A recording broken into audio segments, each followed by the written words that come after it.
C'est l'État qui devrait intégralement supporter tous ces travaux sur les petites lignes d'aménagement du territoire, mais par volontarisme politique, par aussi le souhait de donner aux habitants, quel que soit leur territoire, un vrai service public ferroviaire, la région prend à charge au moins 50% des travaux.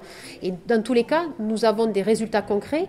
Nous avons maintenant une amélioration du service. Il y a beaucoup plus de trains à l'air qu'il y a de ça un an, même s'il y a encore des progrès à faire. Et de plus, le président Farandou, aujourd'hui, a fait une belle annonce. C'est-à-dire que nous allons avoir un centre de compétences pour mener tous les travaux sur l'Occitanie. C'est-à-dire il va y avoir des salariés de la SNCF, des ingénieurs, des techniciens qui vont venir sur notre région et qui vont pouvoir être à l'œuvre pour accélérer tous les travaux, que ce soit des travaux sur les lignes d'aménagement du territoire, comme les travaux pour l'arrivée de la LGV entre Montpellier et Perpignan et entre Bordeaux et Toulouse. On est prêt tout à fait à mettre en œuvre et les ressources d'ingénierie et les ressources de travaux pour mettre en place des projets dès lors qu'ils seront financés par les deux parties prenantes. Les financeurs, c'est l'État, c'est la région, et la SNCF, notamment SNCF Réseau, est l'organisme qui met en œuvre des projets dès lors qu'ils sont précisés et financés par l'État et la région.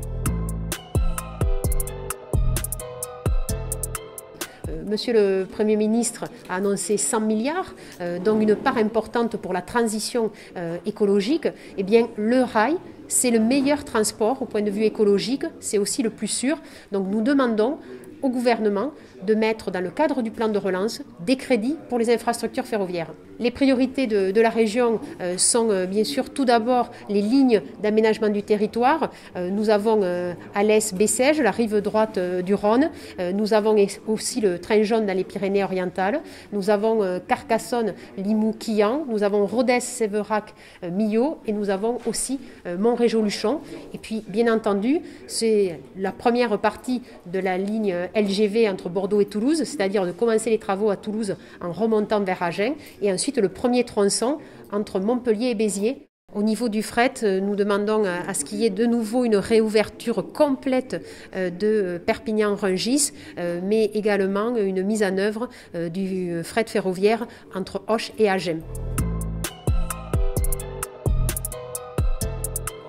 L'été 2020 a été un bon été, malgré le Covid, donc la performance est remarquable, avec une augmentation de trafic significative. Beaucoup de billets ont été vendus grâce à une politique très offensive de la région en matière tarifaire. Vous savez, il y a une politique de billets à 1 € qui a très bien marché, avec 1 300 000 billets vendus. Il y a aussi des politiques en faveur des jeunes, avec une tarification très simple, qui est en gros 50% de réduction dès lors que vous avez moins de 26 ans. Et de l'autre côté, la SNCF en tant qu'opérateur, celui qui réalise le service tous les jours, fait le travail avec une qualité de service tout à fait remarquable qui s'est redressée de manière spectaculaire en quelques mois, puisque nous atteignons 92% de trains à l'heure, donc c'est très impressionnant. Et ça se voit dans la satisfaction des usagers, puisqu'on est à 93% de satisfaction. Nous voulons en effet avoir le train à hydrogène, le premier qui circule en France en Occitanie, puisque les trains à hydrogène sont fabriqués en France et tout particulièrement les tractions, c'est à Tarbes dans les Hautes-Pyrénées, parce qu'à travers ces trains à hydrogène, là nous sommes complètement dans le transport vert et avec un emploi industriel 100% français.